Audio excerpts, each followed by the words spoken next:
Bismillahirrahmanirrahim. Assalamu alaikum guys. Welcome back to another video. In the last section we discussed about exec command in detail. हमने देखा कि हम किस तरह एक सिंगल कंटेनर के अंदर मल्टीपल कमांड्स को रन कर सकते हैं. एज अ क्विक रिमाइंडर मैं उस कमांड को वापस आपको दिखाता हूँ. तो ये वाली कमांड थी जो हमने लास्ट वीडियो के अंदर डिस्कस की और स्पेशली हमने फोकस किया एग्जैक्ट कमांड के ऊपर. लेकिन आज इस वीडियो के अंदर हम -it फ्लैग के ऊपर बात करने जा रहे हैं कि ये क्या है, इसका क्या पर्पस होता है, ये किस लिए यूज़ होता है. लेकिन उससे पहले मैं आपको एक चीज़ रिमाइंड करवाना चाहता हूँ. मैंने एक सेक्शन के अंदर आपको बताया था स्टार्ट में कि बेसिकली हम लिनक्स का ही यूज़ कर रहे होते हैं. बैक एंड के ऊपर डॉकर लिनक्स का ही कर्नल यूज़ कर रहा होता है, यानी कि एक वर्चुअल मशीन हमारी मशीन के अंदर क्रिएट हो जाती है और उसी के ऊपर कंटेनर्स रन हो रहे होते हैं. सो चाहे हम डॉकर को विंडोज़ के अंदर इंस्टॉल करें या मैक ओएस के अंदर इंस्टॉल करें, हम बेसिकली लिनक्स का ही यूज़ कर रहे होते हैं. तो इसका इस सबसे क्या लेना देना है, चलिए इसको डिस्कस करते हैं. एक चीज़ मैं आपको समझाना चाहता हूँ. जब भी हम लिनक्स के अंदर कोई प्रोसेस क्रिएट करते हैं या रन करते हैं तो उसके साथ 3 कम्युनिकेशन चैनल्स क्रिएट हो जाते हैं या अटैच हो जाते हैं. आप बेसिकली ये भी कह सकते हैं अटैच हो जाते हैं.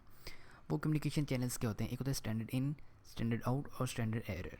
स्टैंडर्ड इन क्या है? स्टैंडर्ड इन बेसिकली कि मतलब वो कम्युनिकेट करवाते हैं प्रोसेस के अंदर जो भी सिस्टम हो रहा होता है उसको आउटसाइड द वर्ल्ड या प्रोसेस के साथ.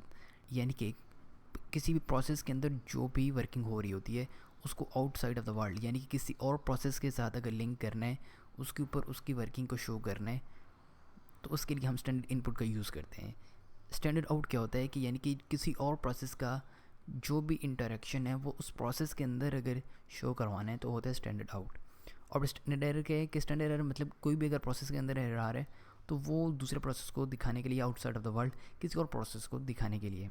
अगर आपने सी या ऑपरेटिंग सिस्टम वगैरह पढ़ा है तो उसके अंदर आपने इस चीज़ को देखा होगा. वैसे तो बैक एंड के ऊपर बहुत सारी मैथमेटिक्स हो रही होती है इस पूरे प्रोसेस के अंदर.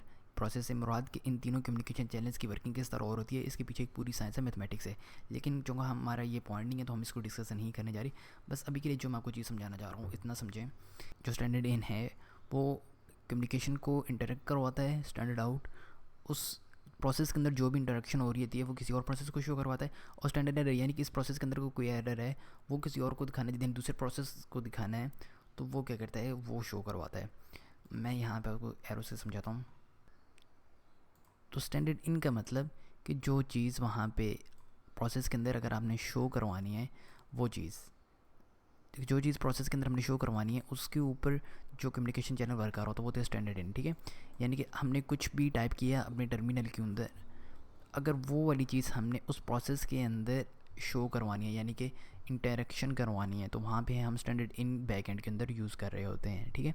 स्टैंडर्ड आउट क्या होता है कि स्टैंडर्ड आउट बेसिकली इसके बिल्कुल रिवर्स हो जाता है कि अगर उस प्रोसेस के अंदर से कोई चीज़ हमने अपने टर्मिनल के अंदर शो करवानी है तो उसके लिए जो कम्युनिकेशन चैनल यूज़ हो रहा होता है वो होता है स्टैंडर्ड आउट. ठीक है, यानी कि उस प्रोसेस के अंदर अगर हमने कुछ टाइप किया वो वाली चीज़ हमने अपनी टर्मिनल के अंदर शो करवानी है तो वहाँ पे जो कम्युनिकेशन चैनल यूज़ होता है वो स्टैंडर्ड आउट होता है. ठीक है, और स्टैंडर्ड एरर बिल्कुल स्टैंडर्ड आउट की तरह होता है.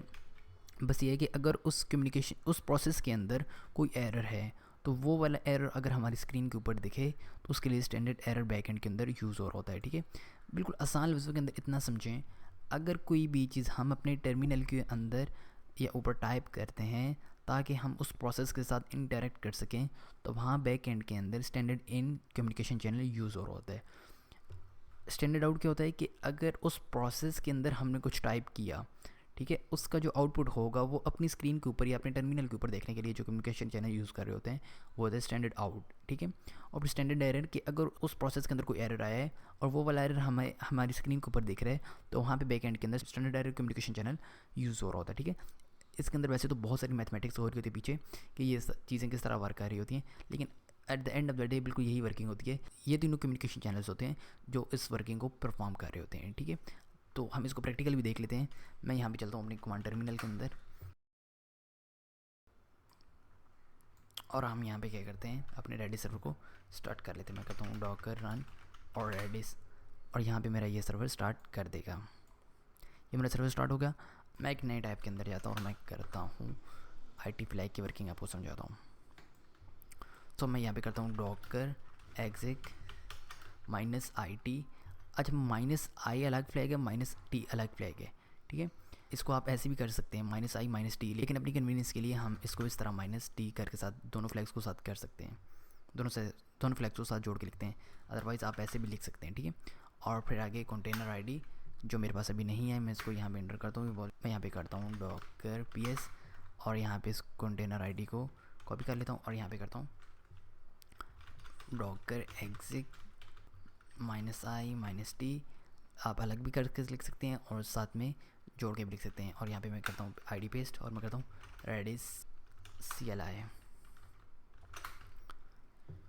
अब ये चीज़ तो हमने लास्ट वीडियो के अंदर देख ली थी, ठीक है। अब यहाँ पे मैं कुछ भी टाइप करूँ तो मेरी वर्किंग हो रही है, ठीक है। मैं इसको यहाँ पे कंट्रोल V करके एग्जिट करता हूँ। लेकिन अब देखें अगर मैं कैसा होगा, अगर इसको ऐसे करूँ डॉकर exec, सिर्फ और सिर्फ मैं यूज़ करता हूँ -i फ्लैग का, ठीक है। मैं -t फ्लैग का यूज़ नहीं करता हूँ, मैं करता हूँ redis सर्वर की आईडी पेस्ट और मैं यहाँ पे करता हूँ redis CLI।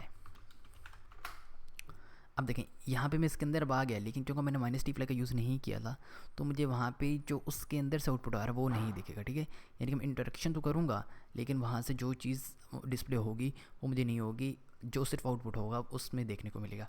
लाइक मैं यहाँ पे करता हूँ, अब देखें सेट नेम हबीब। अब मुझे ऑटो कंप्लीट का फंक्शन नहीं मिल रहा, ओके। गेट नेम कर रहा हूँ तो ये हबीब रिटर्न करे, ठीक है। तो ये चीज़ हो रही होती है, ठीक है। अब यहाँ पे एक चीज़ जो last but not least, standard in के लिए जो फ्लैग यूज़र होता है वो होता है -i, ठीक है।